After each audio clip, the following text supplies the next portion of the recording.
Éveil et prise de conscience nationale. Ce n'est pas un éveil bête, hein, c'est une instruction. Écoutez, écoutez, peuple congolais. Qu'entendez-vous par la résistance messianique au Congo? Qu'entendez-vous par la résistance messianique au Congo? Réponse. Ce n'est pas la résistance des Congolais eux-mêmes avec leurs efforts charnels, loin de là. Ce n'est pas la résistance populaire du peuple congolais esclave, maltraité et opprimé doublement de l'extérieur du pays et de l'intérieur, en politique, en religion, dans la société civile, loin de là. Cette résistance messianique au Congo, elle ne demande pas et elle n'engage pas ton effort charnel, toi Congolais. Cette résistance messianique, elle n'a pas affaire à une résistance populaire du peuple congolais de manière charnelle. Non, ce n'est pas cela. Écoutez, peuple congolais.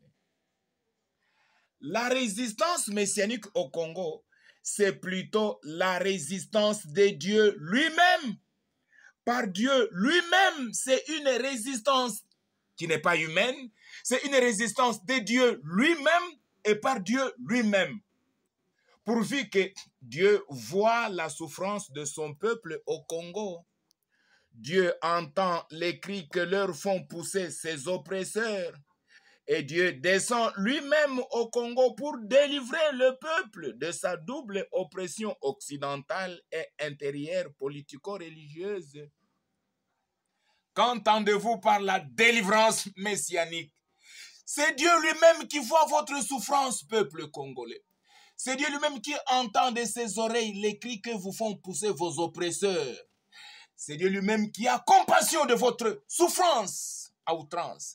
C'est Dieu lui-même qui descend, écoutez, Dieu lui-même c'est lui-même qui descend au Congo pour le seul but de vous délivrer, vous, peuple congolais, de votre servitude de longue date.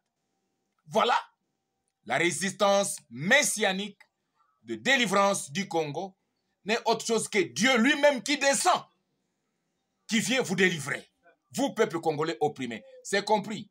Éveil et prise de conscience nationale. Nous tendons vers la fin, mais écoutez aussi la suite.